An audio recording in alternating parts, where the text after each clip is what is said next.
Iran के supreme leader Ali खमैनेई, तुर्की के राष्ट्रपति रेसिप तैयब एर्दोआन, सऊदी अरब के क्राउन प्रिंस मोहम्मद बिन सलमान और सीरिया के राष्ट्रपति अहमद अल शरा ने इजराइल की तबाही का ब्लूप्रिंट सहमति से बना लिया है।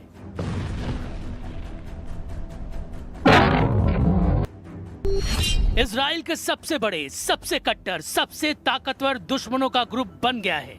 ये सभी लीडर नेतन्याहू की टेंशन 100 गुना बढ़ाने जा रहे हैं। यानी अब हमास, हिजबुल्लाह, हुथी, शिया मिलिशिया जैसे लड़ाका ग्रुप नहीं, इजराइल को दुश्मन देश की सेनाओं से लोहा लेना पड़ सकता है।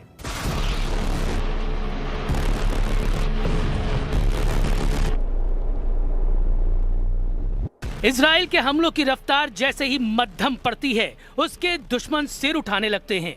नेतन्याहू जैसे ही घरेलू मसलों में उलझते हैं, इजराइल के दुश्मन हाइपर एक्टिव हो जाते हैं, क्योंकि ईरान समर्थित लड़ाका ग्रुप इजराइल को दहलाने की ताक में है। इस बीच इजराइल के सबसे कट्टर दुश्मनों के विस्फोटक गठबंधन के सिग्नल मिल गए हैं। इजराइल से बदला लेने के लिए 3 ताकतवर देशों ने नया वॉर प्लान बना लिया है। नेतन्याहू से हिसाब बराबर करने के लिए ईरान ने ऐसा चक्रव्यूह तैयार किया है जिसकी काट प्रेसिडेंट ट्रंप के पास भी नहीं है, क्योंकि अब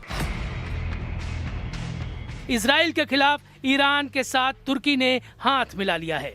इजराइल से टकराने के लिए सऊदी अरब ने ईरान तुर्की का गुट ज्वाइन कर लिया है। इजराइल से अपनी जमीन छीनने के लिए ईरान, तुर्की, सऊदी अरब के गठबंधन में सीरिया भी शामिल हो गया है। अभी तक इजराइल को अपनी ताकत और हथियारों से निशाना बना रहे तुर्की और सऊदी अरब ने ईरान से अचानक हाथ कैसे मिला लिया?